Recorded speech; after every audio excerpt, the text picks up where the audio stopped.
Hola, buen día, bienvenido. Comencemos nuestro tiempo devocional en esta mañana. El día de hoy revisaremos del capítulo 35 del libro del profeta Ezequiel, la segunda parte del capítulo, los versículos 10 al 15 para nuestro tiempo devocional que hemos titulado La causa del juicio.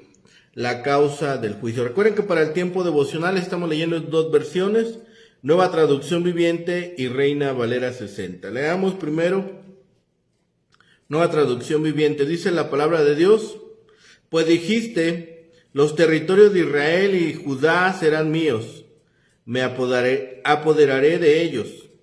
¿Qué me importa que el Señor esté allí? Por lo tanto, tan cierto como que yo vivo, dice el Señor soberano, te pagaré todos tus actos de enojo con los míos. Te castigaré por todos tus actos de enojo, envidia y odio, y me daré a conocer a Israel por medio de lo que te haga a ti.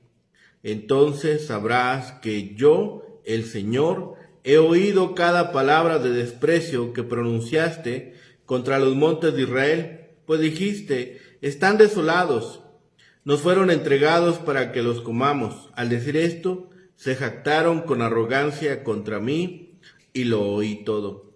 Esto dice el Señor soberano: todo el mundo se alegrará cuando te deje hecho un lugar desolado. Tú te alegraste cuando el territorio de Israel fue devastado. Ahora yo me alegraré de tu desolación. Serán exterminados ustedes, pueblo del monte Seir, y todos los que viven en Edom. Entonces sabrán que yo soy el Señor. La misma porción, capítulo 35, versículos 10 al 15 en la Reina Valera 60. Dice la palabra de Dios: Por cuanto dijiste, las dos naciones y las dos tierras serán mías, y tomaré posesión de ellas, estando allí Jehová. Por tanto, vivo yo, dice Jehová el Señor, yo haré conforme a tu ira y conforme a tu celo con que procediste, a causa de tus enemistades con ellos, y seré conocido en ellos cuando te juzgue, y sabrás que yo Jehová he oído todas tus injurias que proferiste contra los montes de Israel, diciendo, destruidos son, nos han sido dados para que los devoremos. Y os engrandecisteis contra mí con vuestra boca, y multiplicasteis contra mí vuestras palabras. Yo lo oí. Así ha dicho Jehová el Señor, para que toda la tierra se regocije, yo te haré desolación. Como te alegraste sobre la heredad de la casa de Israel, porque fue asolada, así te haré a ti. Asolado será el monte Seir y todo Edom, todo él, y sabrán que yo soy Jehová. La causa del juicio. Edom será juzgado según sus obras. El profeta anuncia de Edom que ha de ser tratado de acuerdo con su actitud hacia Israel. Los edomitas se habían gozado por la caída de la nación hermana, le habían tenido celo, habían demostrado ira hacia ella. Además, se habían engrandecido contra Jehová. Por todo esto, Jehová ha de asolar la tierra de Edom, haciéndolo de acuerdo con lo que ella había hecho a Israel. Las acusaciones incluyen la manifestación de una continua enemistad contra su hermano y la alianza con otros pueblos para destruir a Israel. Edom trataba de recuperar la tierra que Dios había dado a los descendientes de Jacob. Además, sus habitantes habían hablado en contra de Jehová. Su castigo sería una desolación permanente, tal como había sido su enemistad, así como se gozaron al ver la destrucción de su hermano. Dios se gozaría al ver la de ella. Así como había derramado sangre y manifestado odio y desprecio hacia su nación hermana, el Señor haría lo mismo con ella. Al fin de cuentas, a través de la manifestación de la justicia divina, Edom sabría quién es Dios. Él haría a todas las naciones conforme a lo que ellas querían hacer a Israel. Por fin, los hebreos podrían vivir en paz sin enemigos que les estuvieran molestando. El ejemplo de Edom demuestra aquí la intervención del Señor para proteger a su pueblo. Veamos en qué condición espiritual estaba Judá cuando Dios prometió juzgar a Edom. Si el Señor cuidó a su pueblo en el Antiguo Testamento, ¿qué podemos nosotros esperar hoy? ¿Qué hizo Israel para defenderse? Dios dice que la venganza es suya, no nuestra. Identifiquemos esta gran protección que Dios nos ha prometido. Uno de los pecados por los cuales Dios iba a juzgar a Edom era el deseo de ocupar la tierra de los judíos después de la caída de Jerusalén. Ahora que tanto Israel como Judá ya no existían como entidades nacionales, Edom decidió tomar posesión del territorio que había sido de Israel. Por el conocimiento que Edom tenía acerca de la historia de Abraham e Isaac, el padre y abuelo de Esaú, debió haberse dado cuenta de que esas tierras les habían sido prometidas a los descendientes de Jacob. Antes, cuando leímos el capítulo 10 y 11 de Ezequiel, vimos que el Señor había retirado simbólicamente su presencia del templo y de Jerusalén. Sin embargo, Dios le dijo a Edom que todavía permanecería allí. En estos capítulos 10 y 11 tratamos con símbolos y visiones. Por decirlo así, el pueblo de Dios lo había echado espiritualmente, por lo que se podía decir que ya no estaba allí. No obstante, Dios no podía en realidad abandonar la tierra. Era parte del grupo de promesas que le había dado a Abraham. El Señor todavía se identificaba con su nación. Dejaba bien claro que cuando Edom hablaba en contra de Judá, Israel lo hacía también en contra de él. Cuando el resto del mundo tuviera razones para regocijarse, Edom no las tendría, porque ya no existiría. La promesa que Dios le hizo a Abraham cuando dijo, a los que te maldigan maldeciré, tendría su cumplimiento. Con frecuencia nosotros nos consideramos víctimas de las circunstancias históricas. En cierto sentido, la nación de Edom era producto de la política del antiguo cercano oriente. No obstante, eso no la eximía de su responsabilidad ante Dios por el tipo de moral que había adoptado. En nuestro mundo, donde la violencia y el derramamiento de sangre son una realidad debido a las antiguas hostilidades entre protestantes y católicos, musulmanes y judíos, creyentes e incrédulos, la palabra del Señor en este capítulo es cada vez más necesaria. Dios responsabiliza a las personas por sus actos, eso es cierto, cualesquiera que fueran las circunstancias históricas y políticas que las motiven. Ezequiel aquí usa nuevamente la expresión por cuanto, por tanto.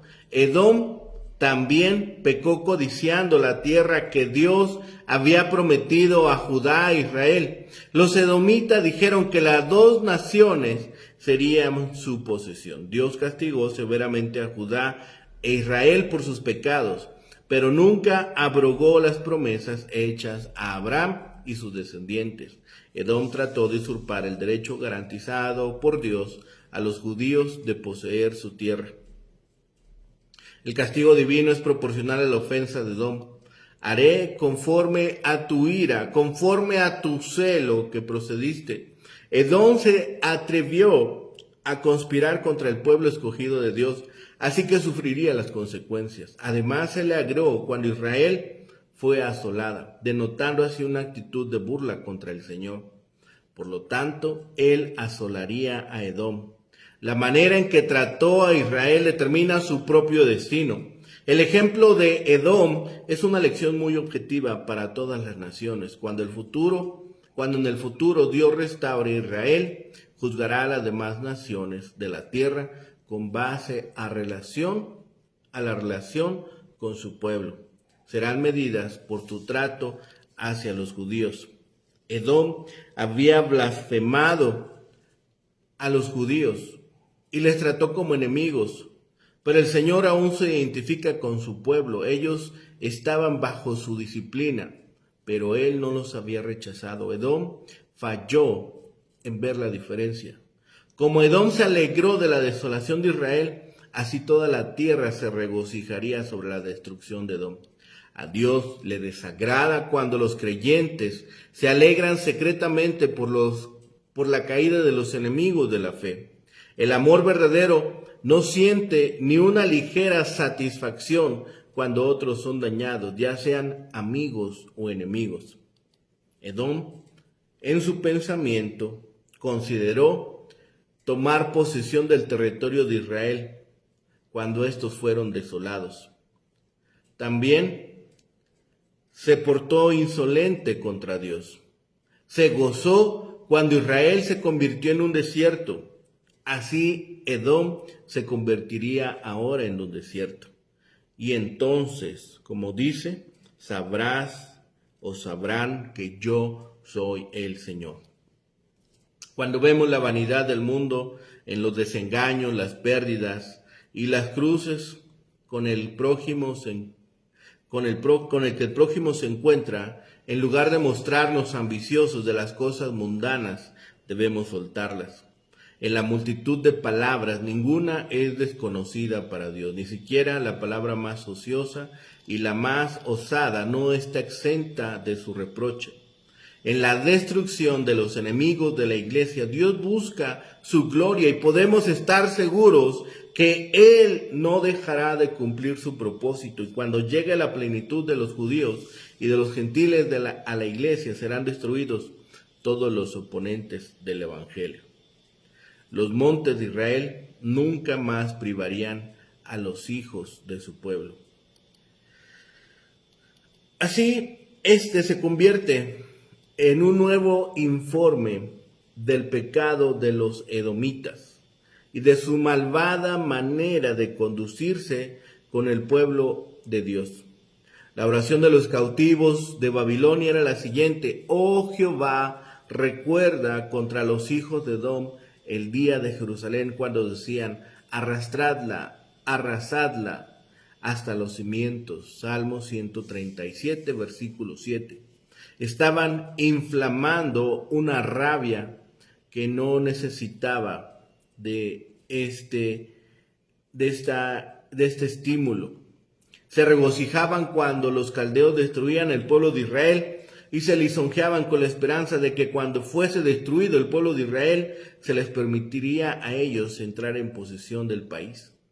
Quienes desean la muerte ajena tienen un espíritu de edomitas, ya que actúan de ese modo porque piensan conseguir algo con eso. En este caso, había algo más grave, ya que al codiciar el país de Israel, al precio de la destrucción de los israelitas, hacían una tremenda afrenta al Dios mismo que les había entregado esa posesión. Esperaban ellos tomar posesión de esta vacante al haber sido expulsado Israel, mientras Jehová estaba aún allí. Esa era la tierra de Manuel, esa era la tierra en la cual había de nacer, pero había de nacer de Israel, no de Edom. Dios advirtió esta bárbara insolencia de los edomitas y pronunció sentencia contra ellos. Y sabrás que yo, Jehová, he oído todas tus injurias. Y de nuevo en el versículo 13 dice, y multiplicasteis contra mí vuestras palabras. Yo lo oí. Dios ha escuchado los insultos y las blasfemias de los edomitas, que escuchen ahora ellos su sentencia. Era un pecado nacional, y por eso la desolación iba a ser nacional también, para que el castigo corresponda de algún modo al pecado. En este cuadro, Ezequiel muestra dos secciones con distintas características. La primera sección fue del versículo 5 al 9 y ahora vemos la segunda sección. En la primera sección, el énfasis se encuentra en el castigo. Hay dos acusaciones en cuatro expresiones de castigo. Al mismo tiempo, en las dos acusaciones se hace referencia a una actitud que lleva a la acción. En esta segunda sección, del versículo 10 al 15, el equilibrio entre acusación y castigo es más evidente. Por otro lado, las acusaciones muestran intenciones y palabras, infamia e insolencia, y el castigo es siempre puesto en relación con la denuncia. La primera razón que se presenta es que siempre habían sido enemigos del pueblo de Dios, una enemistad perpetua. El rencor se había arraigado a lo largo de los siglos, había crecido entre los descendientes de uno y otro. Es probable que no recordaran o supieran cómo comenzó. Sin embargo, mantenían y alimentaban ese rencor. La segunda razón, porque habían entregado a los hijos de Israel. No habían perdido la oportunidad. A la primera referencia al tiempo de su aflicción le sigue una segunda, el tiempo del castigo final. Ellos los habían atacado y al mismo tiempo participado con otros en los ataques a la ciudad de Jerusalén. Con esto tenemos también la tercera razón, es que ellos habían deseado tomar posesión de esta tierra. Es posible que ellos pensaran que tenían cierto derecho, dado que Jacob había obtenido la bendición por medio de un engaño. Sin embargo, no tenían en cuenta que Dios había dado la tierra a Israel. La cuarta razón es que dijeron infamias contra los montes de Israel, es decir, contra el pueblo de Dios. Es cierto que Dios mismo había juzgado y castigado a su pueblo, pero eso no les daba derecho a sus enemigos a decir infamias sobre ellos. En quinto lugar se menciona el hecho de que habían llegado a blasfemar, versículo 13, siendo insolentes contra el Señor mismo. Dios escucha cuando los hombres dicen blasfemias e insolencias sobre Dios. Escucha y castigará a cada uno de ellos. Y por último, en el versículo 15 menciona que ellos se alegraron porque fue desolada la heredad de la casa de Israel.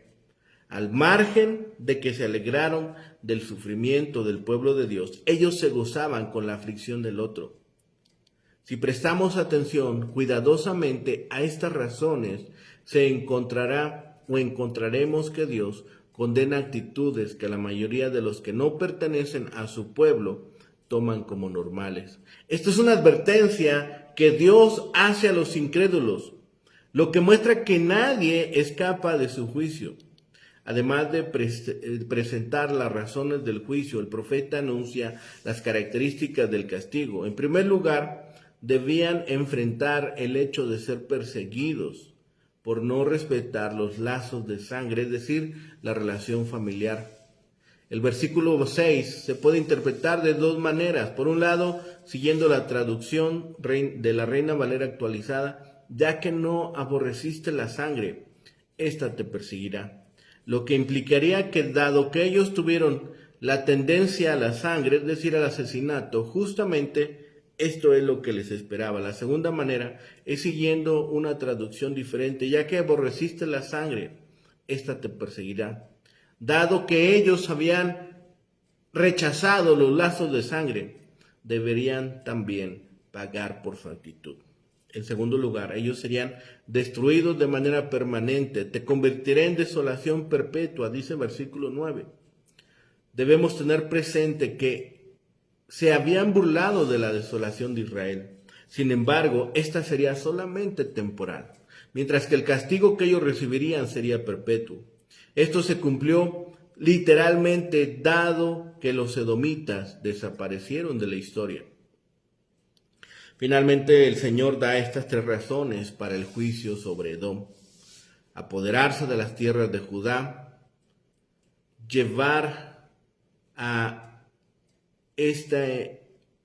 apoderarse de la tierra de Israel, tratando de desacreditar a Jehová y no reconociéndole como el único Dios verdadero.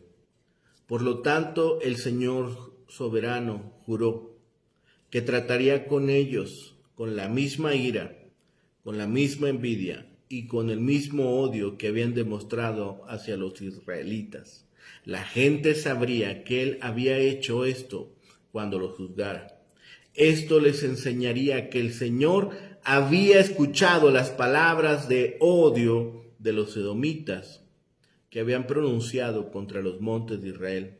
Al hablar contra los israelitas, los edomitas habían hablado contra Jehová porque Él era su Dios y Él les había escuchado.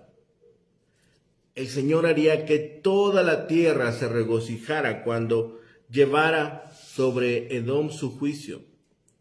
Así como se había regocijado cuando Israel quedó desolado, Edom se convertiría en el hazmerreír del mundo. El monte Seir y todo Edom quedarían absolutamente desolados. No existiría cuando el Señor restaurara a su pueblo, a su tierra. Entonces los edomitas aprenderían que Jehová es Dios. Así llegaría la desolación sobre este pueblo, llegaría la desolación sobre aquellos que se habían burlado del pueblo de Dios. Esta profecía de fatalidad dirigida al monte Seir parece un poco extraña en su contexto al principio. Una porción anterior del libro de Ezequiel había sido dedicada exclusivamente a profecías contra naciones extranjeras. El capítulo 35, sin embargo, pertenece a esa parte del ministerio de Ezequiel después de la noticia de la derrota de Jerusalén, cuando la atención del profeta se volvió hacia el futuro del pueblo elegido. Pero la profecía de la condenación al monte Seir debe leerse junto con el pasaje del capítulo 36, dirigido a las montañas de Israel. Los dos pasajes juntos, ambos dirigidos poéticamente a las montañas, indican las actividades futuras de Dios en favor de su pueblo y de la tierra.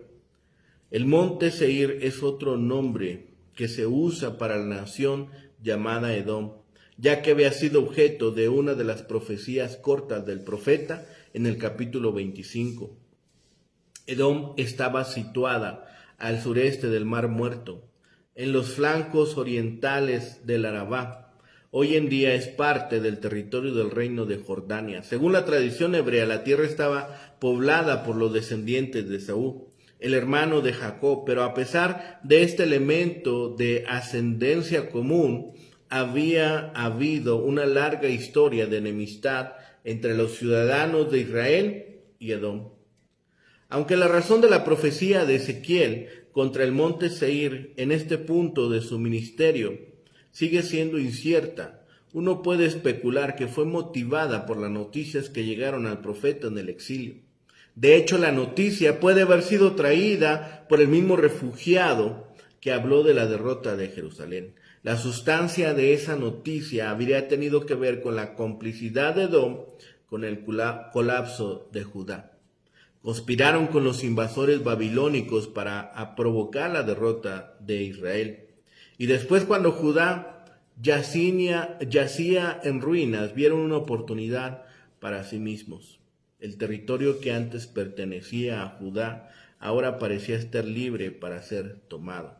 Los edomitas pensaron en apoderarse de la tierra para sí mismos.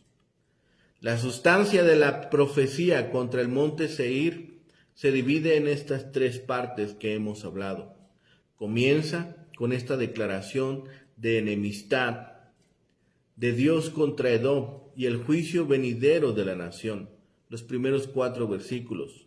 Las ciudades de la tierra aparentemente seguras en el territorio montañoso de Seir, de todo ataque externo, quedarían desoladas. Un páramo en la frontera del gran desierto que se extendía hacia el este. Después nos muestra Ezequiel la primera razón para el juicio venidero de Edom.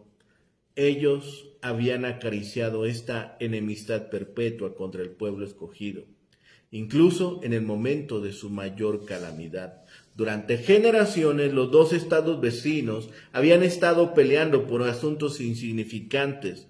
Pero ahora en la crisis de Judá, Edom había aprovechado la oportunidad para deshacerse de su vecino de una vez por todas, y al hacerlo fueron culpables de asesinato. Como Edom había sido responsable en parte de la matanza de tanta gente, experimentaría el juicio divino en la matanza de sus propios ciudadanos. Se expone la segunda razón después sobre el juicio de Edom.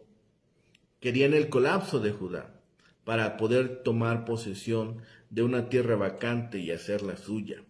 Su odio estaba mezclado con envidia y vieron en la muerte de Judá una oportunidad para agregar las ricas tierras de Israel y Judá a su propio inventario de tierras bastante estériles al este del Arabá. Como suele ser el caso en el Antiguo Testamento, la descripción del mal en el mundo antiguo parece reflejar con precisión el mundo moderno. El monte Seir era una tierra que había cultivado el odio de una generación a otra. Sin duda, estaba en parte justificado, basado en los recuerdos de los actos de injusticia cometidos contra él en siglos anteriores por su vecino Judá. Pero cualquiera que fueran esas razones, una nación que almacena odio por otra, cultivándolo de una generación a otra, está albergando una podredumbre dentro de su alma. Y Edom tiene sus contrapartes modernas. Todavía hay naciones cuya historia es de odio hacia un vecino. Siempre hay razones para el odio, bien fundamentadas en las injusticias pasadas cometidas por su vecino. Pero una historia de odio enseñaba a los niños para que pueda florecer en una generación venidera.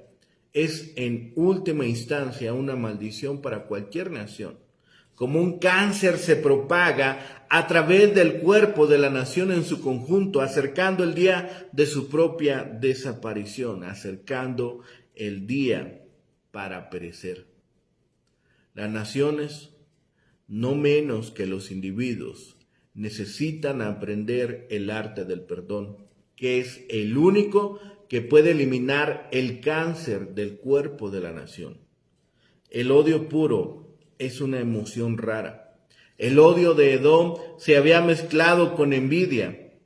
En efecto, la codicia de apoderarse de las posesiones que una vez pertenecieron a su vecino, y el odio y la codicia mezclados son una receta peligrosa, creando dentro de una nación o un individuo una fuerza terriblemente destructiva.